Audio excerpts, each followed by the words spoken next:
Good morning, Trinidad and Tobago and the wider world. Welcome to the Ministry of Health's update on the national COVID-19 response for Wednesday, 2nd March 2022.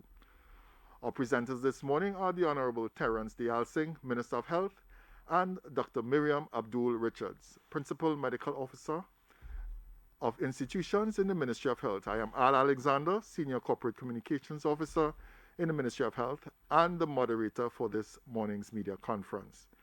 We will delve right into the latest clinical update, followed by a presentation on the status of the parallel healthcare system. And I now invite Dr. Abdul Richards to begin. Good morning. Thank you very much, Al. Good morning to the Honorable Minister. Good morning to all members of the media. Thank you very much for your continued support in participating in our media conferences since last 2 years or so.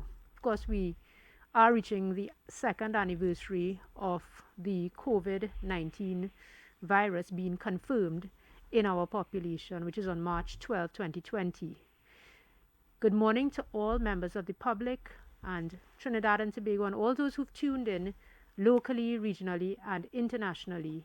Once again, we appreciate your support. This morning, I'll be providing a short presentation which will be divided into two parts. The focus will be a summary of the Ministry of Health COVID-19 dashboard, number 1015, and a brief update on the status of the parallel healthcare system. So I'll start this morning with the summary of update 1015, which is as of the 1st of March 2022 at 4 p.m.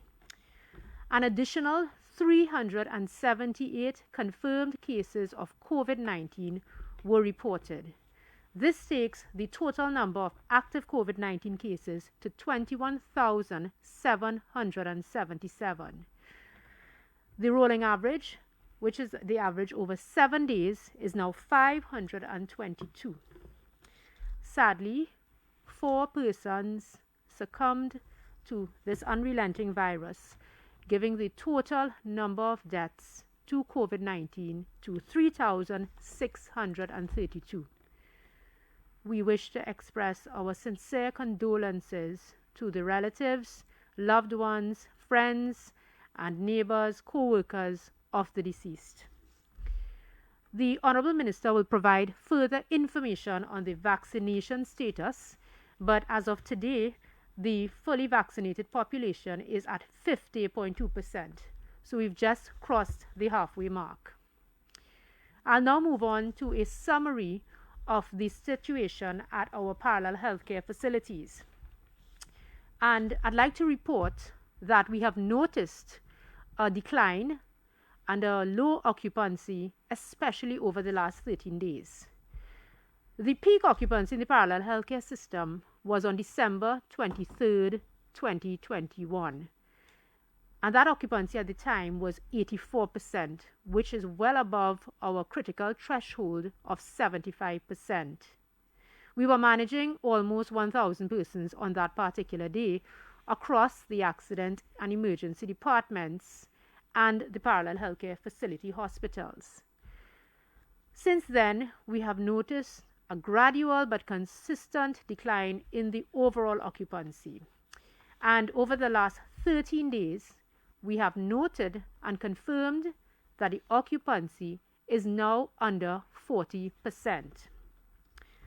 This morning, our overall occupancy across 3 levels of care is 30%.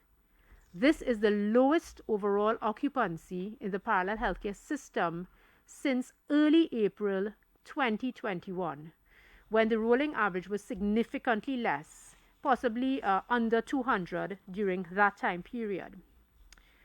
The total number of patients in the parallel healthcare system this morning, as of 8 o'clock, is 270, divided as follows: 225 across the high acuity or the hospitals treating the severely and critically ill patients, and 45 at the step-down facilities treating recovering patients.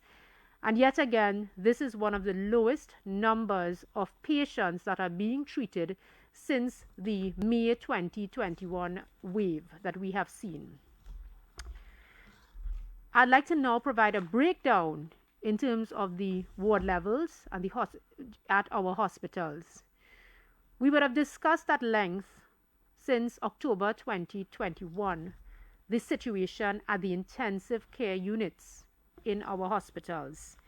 And this morning, our ICU occupancy is at 34%. 27 out of 80 available beds are currently occupied. And in our HDUs, 39% of beds are occupied. At our wards, 28% of our beds are occupied.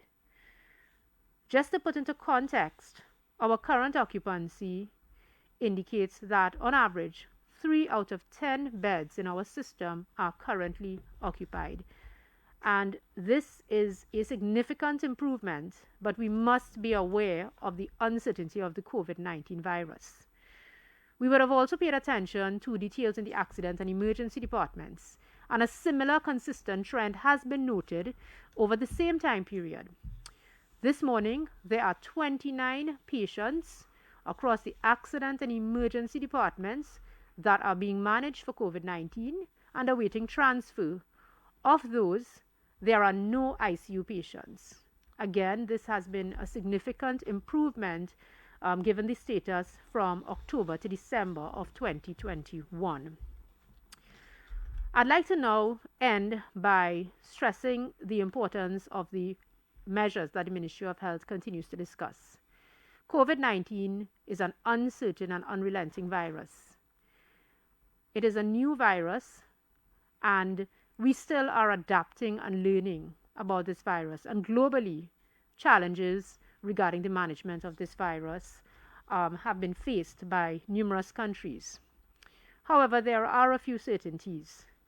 Firstly, vaccination is safe and effective and has been proven to protect those persons who are more at risk of being hospitalized and seeking care or requiring care in an ICU and an HDU environment. So vaccination is also a way of protecting the vulnerable persons in our population who may not be able to vaccinate. And it reduces the transmission of COVID-19 even if you contract COVID-19, as well as the severity. So vaccination is safe and effective. That is one certainty.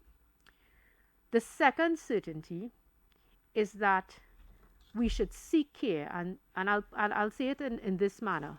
Delayed care for COVID-19 worsens your prognosis. It lessens your chance of having a good recovery. And yes, we appreciate that family members may be anxious, and you yourself, when you have COVID-19, and you may not want to go to the hospital in the early stages. But it has been proven that early treatment, according to the World Health Organization standards, using World Health Organization approved therapies, is safe and effective and improves your chances of recovering. Early treatment saves lives. Lastly, I would like to emphasize the importance of the proven public health measures. This is your first layer of protection. Let us continue to practice the 3 W's. We know this as our motto for the last 2 years. And let us continue to wash our hands, let us continue to watch our distance, and to wear our masks properly as we try to return to a state of normalcy. As I close, I would just like to recognize, on behalf of our Ministry of Health team, the efforts of every single frontline worker and hospital worker, support staff, laboratory staff, administrative staff, and all those that have given selfless national service since March of last year. We continue to be resilient, courageous, and try our best to save lives. Thank you very much for this opportunity. Thank you very much, Dr. Richards, for a very comprehensive update and, of course, very relevant advice. We close off this morning's presentations with the Honorable Terence Dayal Singh, who will provide the latest vaccination figures and update us on the current initiatives regarding the national COVID-19 vaccination campaign. Thank you. Thank you very much, Al. Good morning to you, Al. Good morning, Dr. Richards. You haven't been here in a while. Well, welcome back. Ladies and gentlemen of the media, good morning, and all those listening and viewing wherever you are, a very good Wednesday morning. So let me just bring you up quickly with what is happening on the vaccination front. So as the close of play last night, 50.2% of the population can be considered fully vaccinated.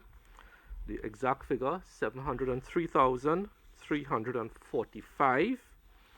Total number of persons boosted to date, 136,494. The school program, which was suspended after Monday, we did 38. So let me bring you up to date on what is happening on the Pfizer vaccine front. We expect the 75,000 doses tomorrow, all things being equal.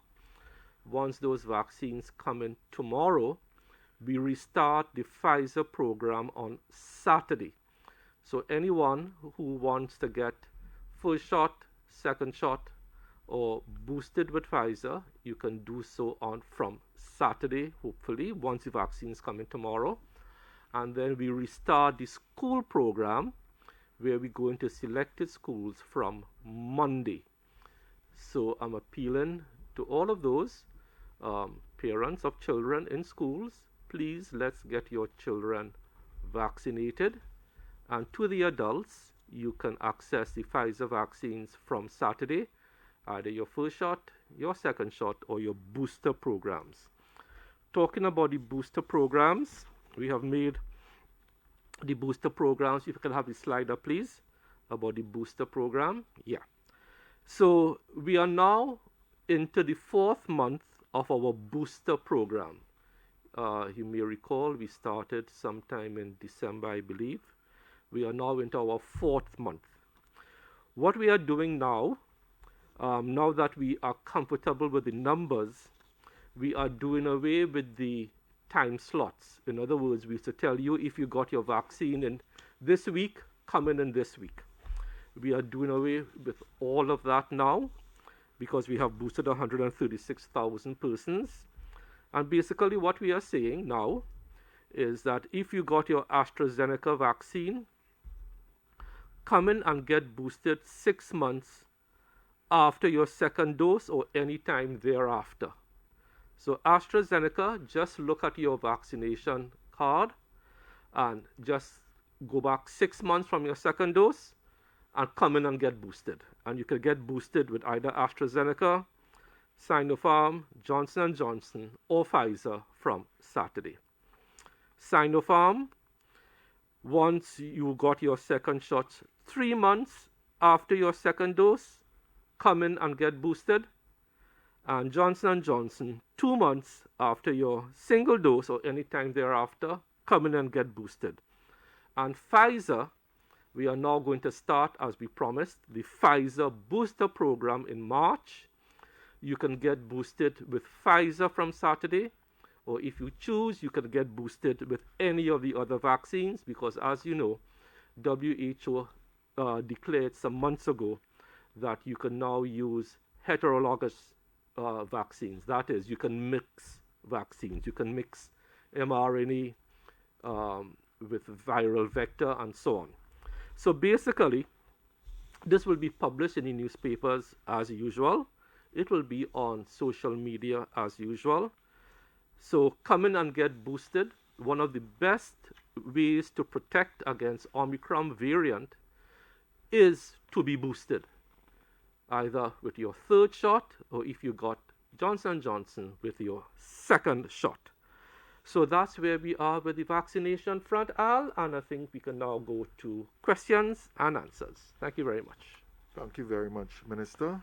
I will now ask the media representatives to state their name and the name of their media house before posing their questions.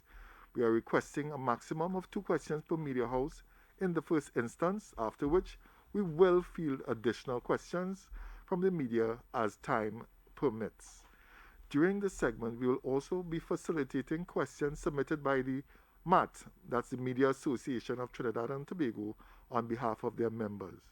We will take our first question from TV6. Good morning. Hi, good morning to the panel. Alessia Boucher from TV6 here. My first two questions are for Minister.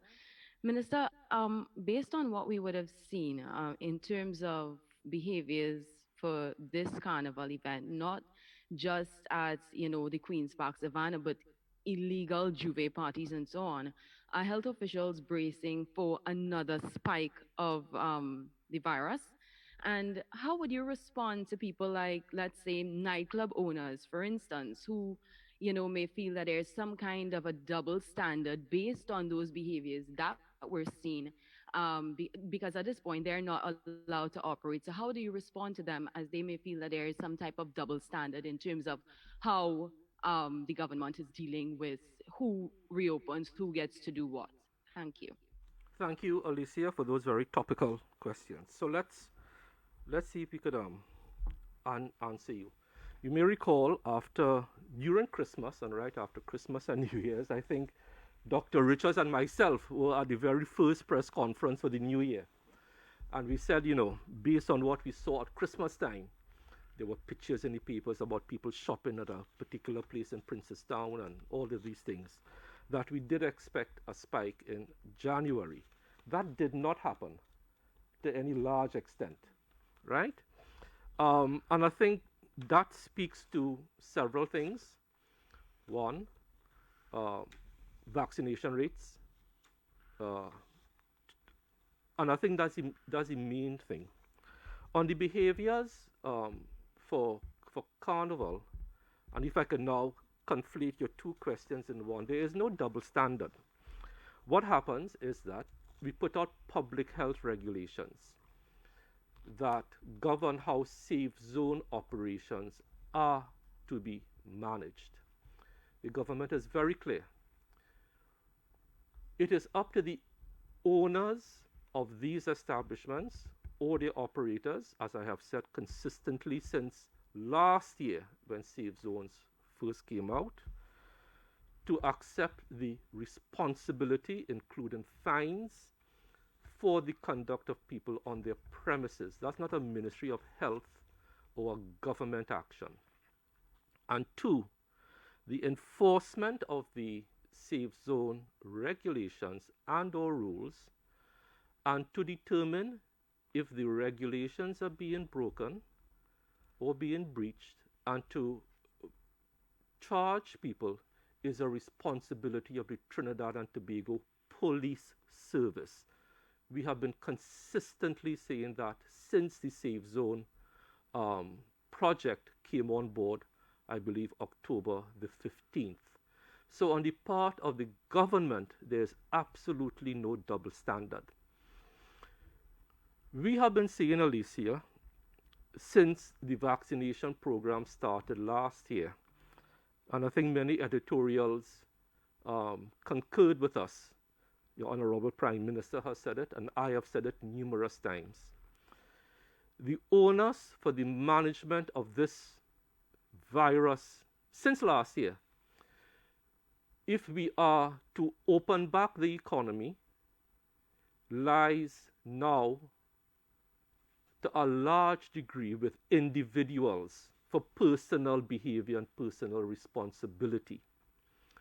You may recall 2 Saturdays ago when the Prime Minister authorized me to announce that children under the age of 11 who are unvaccinated can now go into safe zones. My exact words were, this now places a responsibility on parents to do a risk assessment of their children. So in short, there is no double standard. It is up to the owners / operators of these facilities to ensure that the rules are adhered to, and it is up to the TTPS to charge persons. However, again, as we open up more and more around the world, we cannot discount personal responsibility on the behalf of the individual to make sure they do their part to ensure that the vaccination rates go up be responsible, and adhere to the public health measures. Right? So thank you very much, Alessia. And thank you very much, Minister, for your response. And with that, we go to azp.com. We are ready for your questions. Good morning, Private Harry, azpnews.com. Minister, just to follow up, of course, we want to know when do you think we will get the Pfizer vaccines for the 5 to 11 age group? And secondly, I have a report that in terms of CDAP, the metformin drug is not being purchased again by the government, and pharmacies are not getting it, but they can get it privately and then sell it. But is there an issue, and has the government stopped purchasing the metformin? Thank you. Okay, so thank you very much. So that is absolutely false. There is no discontinuing of metformin on CDAP on behalf of the government. That's one. Two,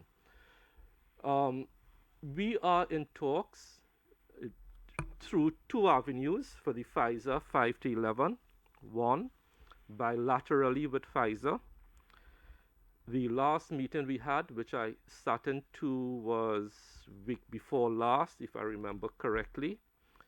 And we are waiting for something called a heads of terms agreement with Pfizer.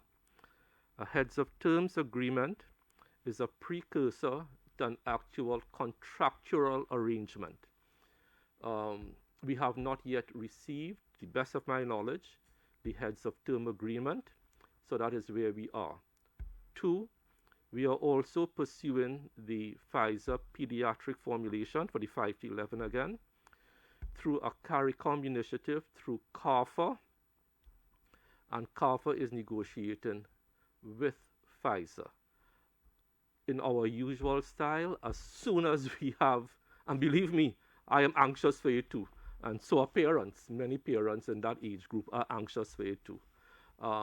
We will alert the country as to when those vaccines will be available, when they arrive, and when we start the vaccination program for the 5 to 11. Thank you. Thank you very much, Minister, and prior for your question. With that, we go to Newsday. Good morning. Mr. Lavon? Good morning. Good morning, Jens Levin, Newsday. You all hear me, yes? Yes, please ask the question. Minister, given the reduction in the number of people in the parallel healthcare system, and as well the reduction in deaths over the last couple of weeks, the past couple of weeks, to lift more restrictions. And the second question is in response to the Pfizer for children. I was reading yesterday that the Pfizer for children has an efficacy rate of 12%. Given that number, are we still going ahead with Pfizer for children? Thank you very much. Could you tell me the source of that information which says the Pfizer efficacy rate is 12%, please? I read it on CNBC, I believe it was. Sorry. Could you tell me where you saw that 11%, please? 12%. 12%? Yeah, between 5 to 11. CNBC was the news outlet that I read the article on. You sure you read that right? Huh? I will double check that for you.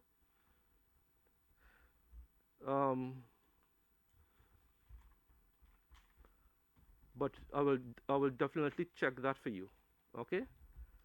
On the other issue about lifting restrictions, we are always looking at the numbers to see how things can be eased up. I don't have a date for you yet. Those decisions are ultimately made by the Honorable Prime Minister, and who will normally announce it, or he will authorize myself to make those announcements. But we continue to watch the figures. The figures are encouraging, but don't think that this virus is in your rearview mirror, that you have passed it somewhere down the road. This virus is still around us, and let's still get vaccinated adhere to all the public health measures. Okay? Thank you. Thank you very much, Minister. And with that, we go back to TV6 for. Thank you very much, Minister. And with that, we go back to TV6 for a follow-up question. Okay, thank you so much. I will pose this question to Dr. Abdul Richards. Coming out from that committee, we found out that there wasn't a policy on admissions in terms of COVID-19 admissions to ICU, and and that committee would have recommended that a policy, be formed. Have health officials began the implementation or the drafting, I should say, sorry, not implementation, but drafting of an ICU admissions policy for COVID-19 patients? Thank you. Thank you very much. I'll start by indicating that the individual RHAs did have ICU policies and they were using them across the accident and emergency departments. And the process for developing these policies really depended and was led by Dr. Michelle Trotman based on best practice policies, and also it was based on the actual resources that were available in the different RHAs.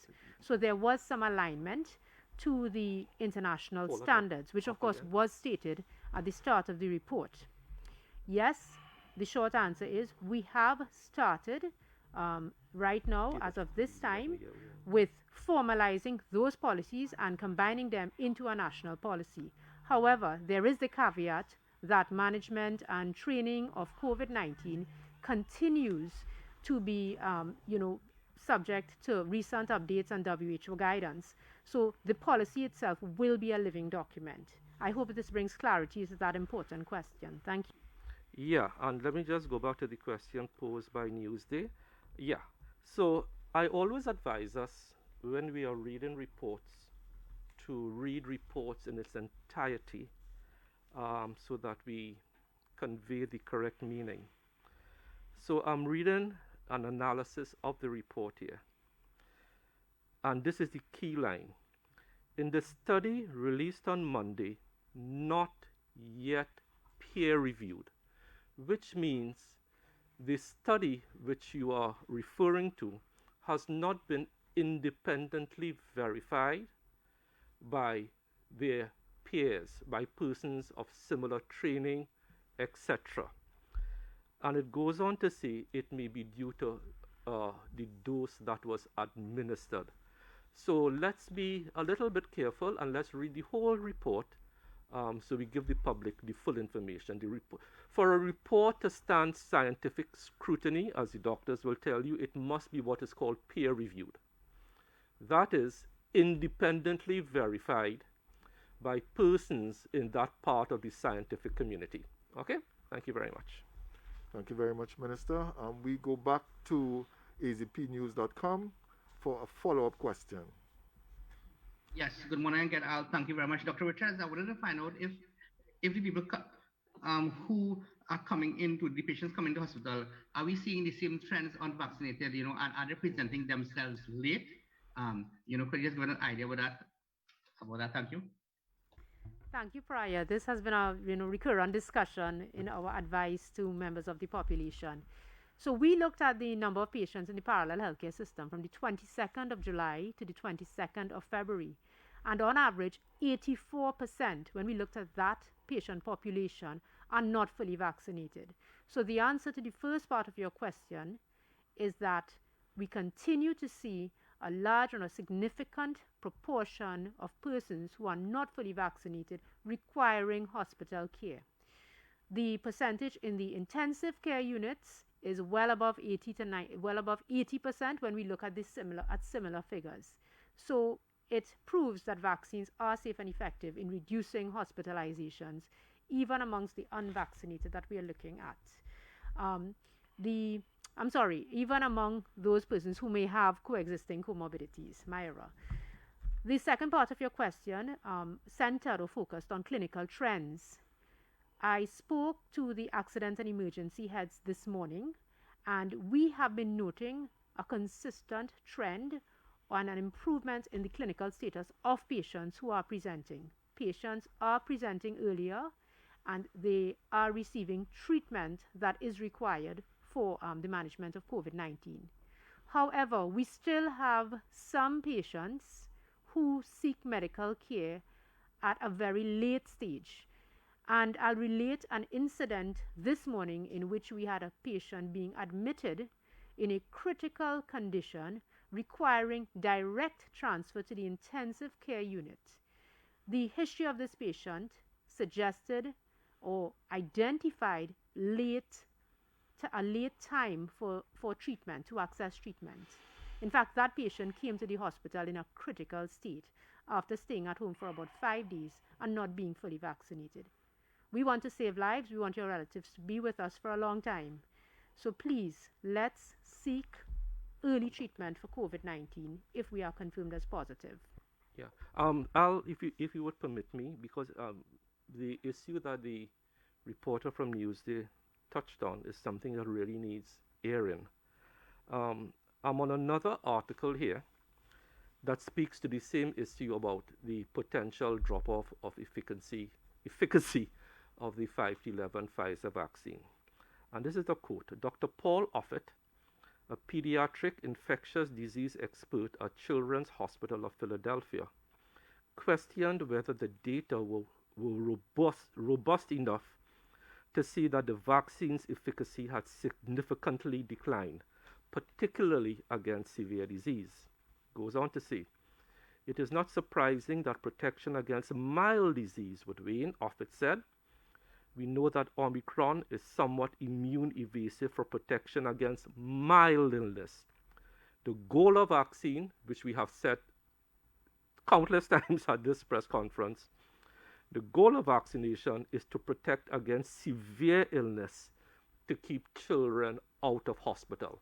So I am hoping that this contextualizes what you read on CNBC. And as we have consistently said, the goal of vaccination is to keep you out of hospital, out of ICU, and make sure you are not a fatality statistic.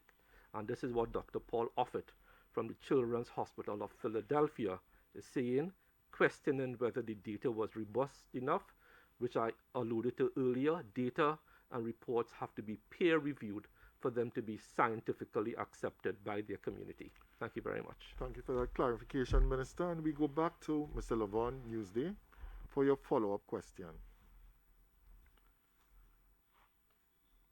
Yes, if I am permitted, I have a two-part question.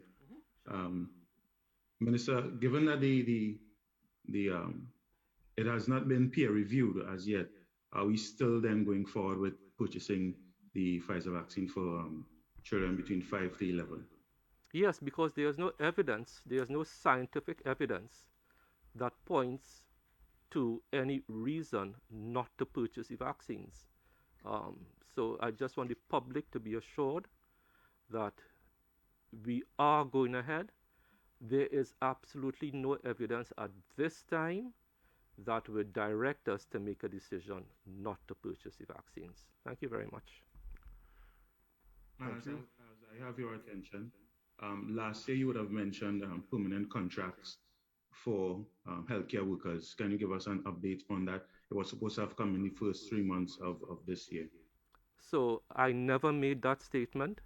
The statement that was made is that the issue is before the Chief Personnel Officer. That statement was made by the Minister of Finance, the Honorable Prime Minister, and myself. The issue of contracts to healthcare workers is under the remit of the regional health authorities, who are the employers. I don't overstep my bounds by going there. Thank you again very much. Thank you. And we quickly go to TTT. Good morning. Ready for your questions. Hi, morning all. Sonalala from TTT News. First question to Minister Dayal Singh. Minister Dayal Singh, so far to date, I'm not sure if you would have this information, but how many Omicron cases have we seen so far? And is it safe to say it has not had a great impact on the number of cases so far? And secondly, to Dr. Richards, I know Mr. Dialsing would have touched on it before, saying, vaccination rates may have led to a decrease in the amount of cases, but in your opinion as well, what would have led to the decrease in number of cases and by extension, the parallel healthcare system, the occupancy rates and so on? Yeah, so thanks. So I could try to get the number of Omicron cases. I don't have that offhand, but what the CMO and Dr. Hines have said clearly is that the Omicron strain is now the dominant strain in Trinidad and Tobago. A few weeks ago, they were indicating that over 50% of the samples sequenced were in fact Omicron. So we can safely assume, Sunil, and thank you for asking it, we can safely assume that Omicron is the dominant strain in Trinidad and Tobago. Dr. Richards? Thank you, Sunil. There are a couple variables or some variables that will account for the decreased hospital occupancy and the decrease in the number of patients who would be requiring care. Firstly, we are just out, as the Honourable Minister would have indicated, from the Delta variant. And the Delta variant was a clinically severe variant. This was noted globally and proven clinically. The Omicron variant is clinically less severe as of this time.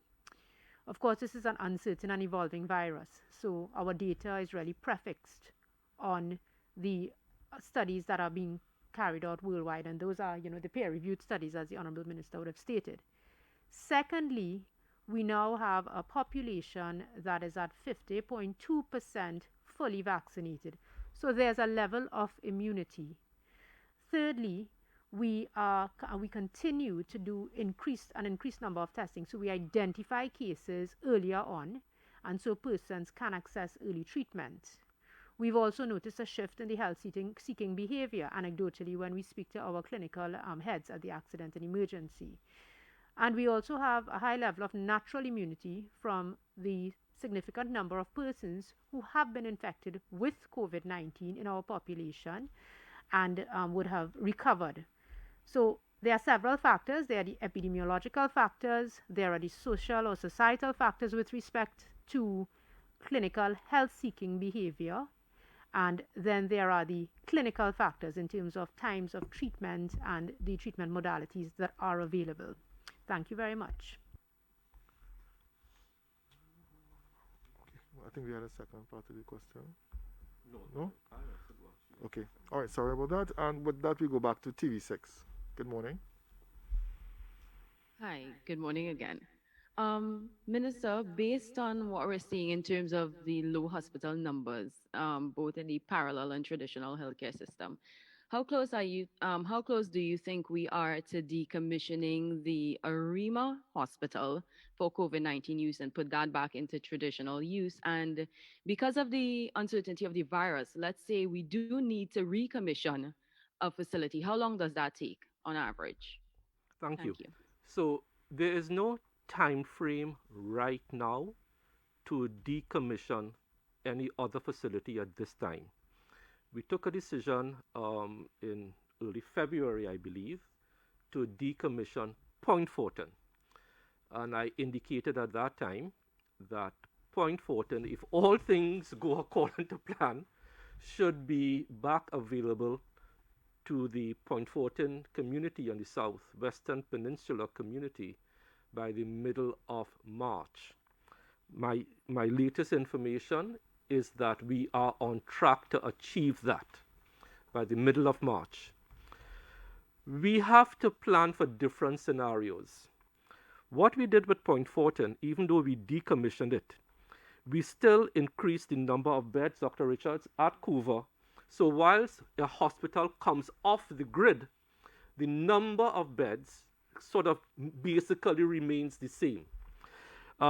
Because, as I said, whilst the public may think Delta, COVID is in the rearview mirror, we are not taking that view. We have to plan for lots of scenarios. So with that in mind, I cannot give you a date as to when any other facility will be decommissioned.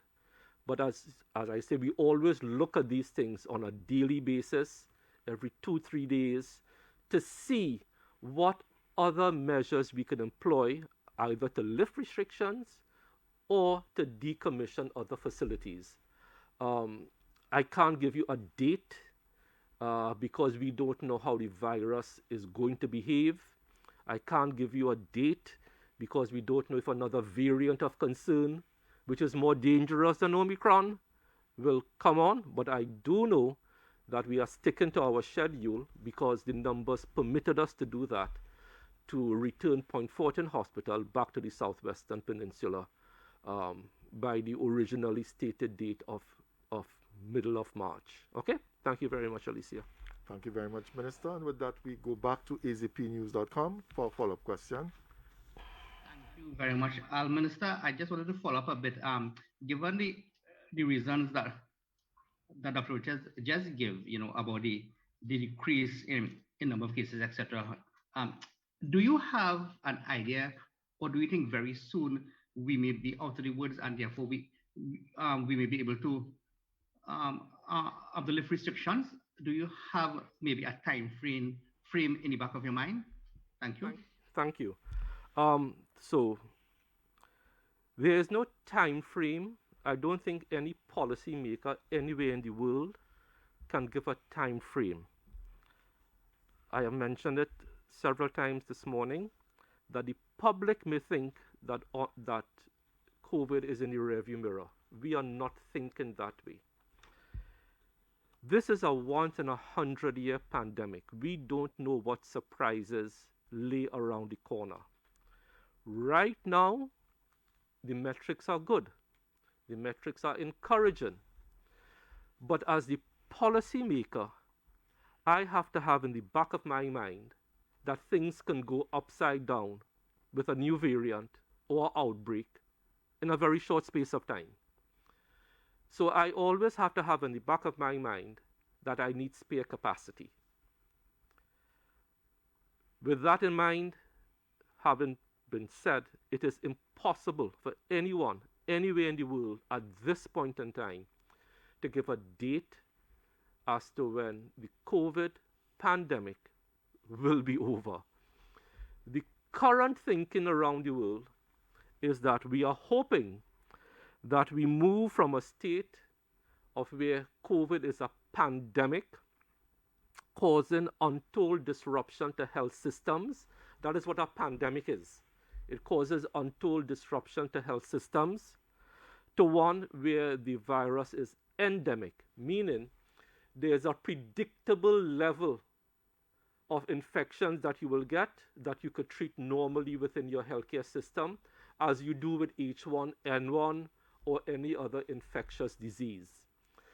That is the current hope and thinking, to move from a pandemic state to an endemic state.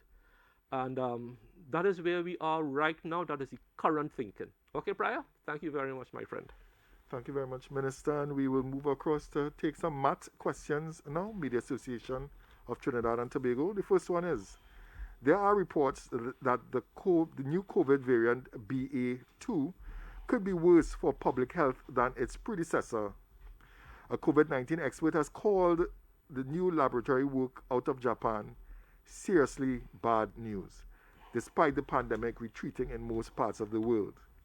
Given the first case has arrived on our shores, should the population and the Ministry of Health be concerned? Yeah, okay, thanks. So, yes, we should be concerned, but let's deal with facts.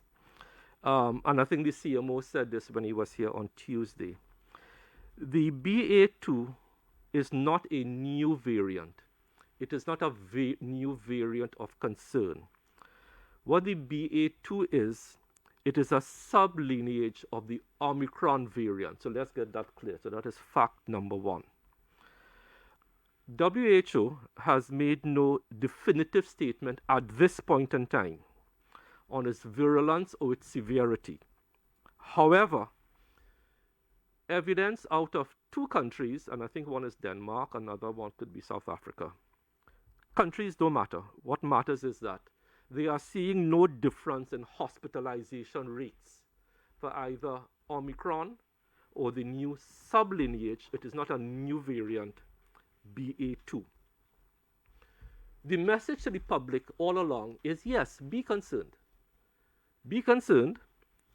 We at the Ministry of Health will continue to monitor all these developments regionally and internationally, as we always do.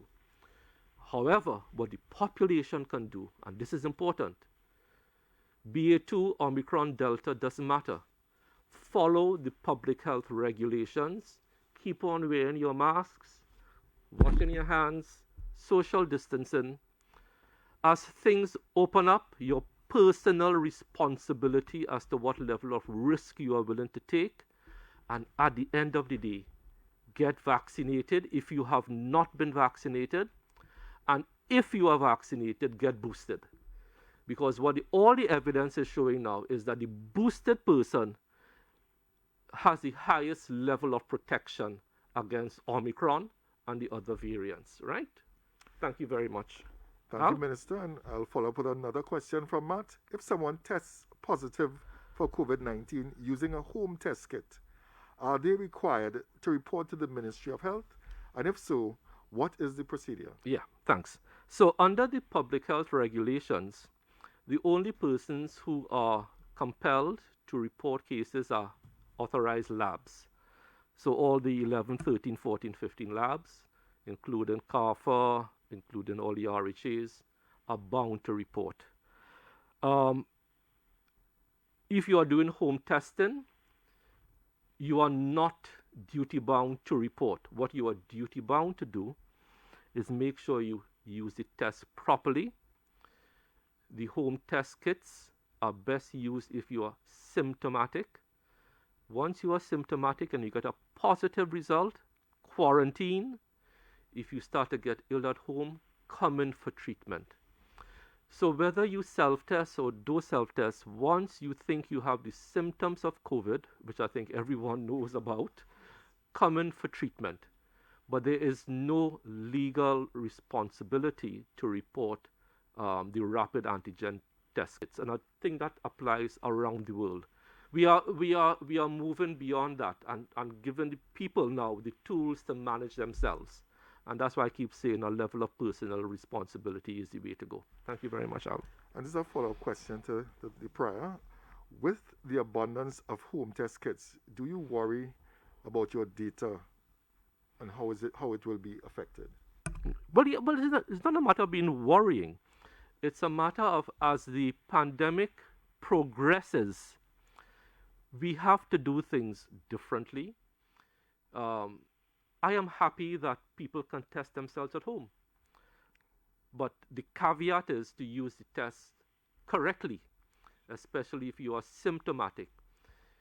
If you just use it incorrectly and you get a false negative, and that is the big fear with home test kits, the false negatives around the world, you may be infectious, not know it, and take chances. So just use the kits properly, protect yourselves, protect your families. If you think you are ill, come in for treatment as soon as humanly possible. Thank you, Minister. And we go back to our reporters and we go to TV6 for a follow-up question. Okay, just a quick question. Minister, do you have any update in terms of childhood vaccination figures? Thank you. Alessia, when you say childhood, remember we are not vaccinating children at this time. We are vaccinating the school age, population, 12 to 8. Sorry, I meant in terms of the MMR vaccines. Oh, sorry, yes. The measles, mumps, rubella. Yeah. Oh, yes, thanks. So I normally get those figures are normally calculated at the end of each month. Thanks for asking that. And Nurse Grace Sukchan, I did ask her on Friday to give me those figures. The month ended on Monday, and I hope to get those figures very soon. Alessia, as soon as I get it, that's very important. Thank you. We will report that to the country, because we really want to make sure that we keep protecting those young kids against childhood diseases. Thanks. Thank you, Minister, and thank you, Ms. Boucher, for that question. And with that, we go to Newsday for your question. Mr. Lavon, we're ready for you. Could you unmute? Please unmute. Yes, you hear me now, yes? Yes, we Yeah. are. Speaking of the home test kits, I was just reading um, an article that was sent to me there about there being fake test kits out there and having a recall in the US. Given that that is happening, are we at all concerned that these home test kits, which you don't have to report to the Ministry of Health on, that some of these home test kits may be counterfeit test kits? One of them that was identified, I saw personally selling at a pharmacy just yesterday. Are we at all concerned about this? Okay, thanks. So the test kits you are speaking about are not fake test kits. Let me make that abundantly clear. And once again, let us make sure that we read these reports carefully. They are not fake test kits. It's a brand of test kit called Flowflex. Now, let me go back. When countries register drugs, non-pharmaceuticals, or test kits, pregnancy test kits in their country, you rely on something called a stringent regulatory agency. In the United States, they use the US FDA. That is their stringent regulatory authority, and we depend on that too, like all other CARICOM countries and countries around the world. In the United Kingdom, you have the European Union Medicines Agency, you have UK Public Health, and you have Australia and so on as stringent regulatory authorities that will validate the same thing, pharmaceuticals, non-pharmaceuticals, and so on. The kit that you are speaking about called Flowflex, there are two versions, version 1, version 2. Both versions are in Trinidad and Tobago, registered by Chemistry, Food and Drugs. The issue is this. In the United States, they depend on the US FDA for their domestic market, right? However, they could rely on other stringent authorities and you could register to sell your products in the United States. The one that the United States is cautioning about is version 1, which carries a CE label. I'm not sure what CE means, but it is registered for sale in Europe and so on. What has happened is that some of those kits registered in Europe has found its way into the US market. So as far as they are concerned, and these are their laws, it is unapproved, unregistered. So the US FDA is not a fake test. Put out an advisory that these test kits are unregistered, unapproved. But we have both versions in Trinidad and Tobago. However, we are trying to find out, and Chemistry, Food and Drugs is engaged in that exercise now, exactly what are the reasons that the US FDA put out this advisory. Is it simply because it was unregistered, or are there other reasons for it?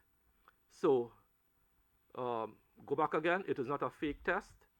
It is a test in the United States that has not been registered or approved for sale in the US, but has been approved for sale and registered in the EU, England, and so on. And we have both tests in Trinidad and Tobago. Okay? So I hope that kind of lends some clarity to the issue. Thank you very much, Minister and Mr. Lavon, for that question. And there being no more, I see there's one more question from Mr. Lavon. This is your last question. Please go ahead. Yes, I just want to make sure that both versions met our stringent regulatory bodies, our standards, yes? Yes, that is correct, sir. Correct. Okay. But we do have Chemistry, Food and Drugs digging deeper into the issue. Thank you very much, Minister and Mr. Lavon.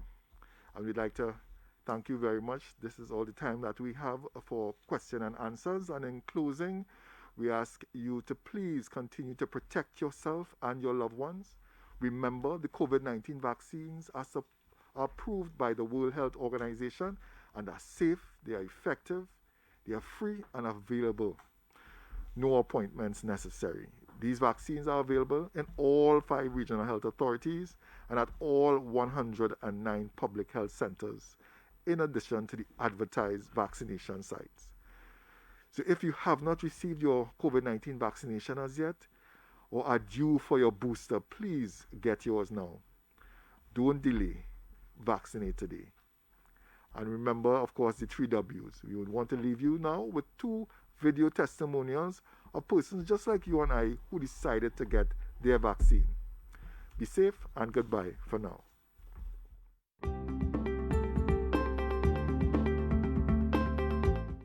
So the process was very simple. They took information from you downstairs. The people were very pleasant.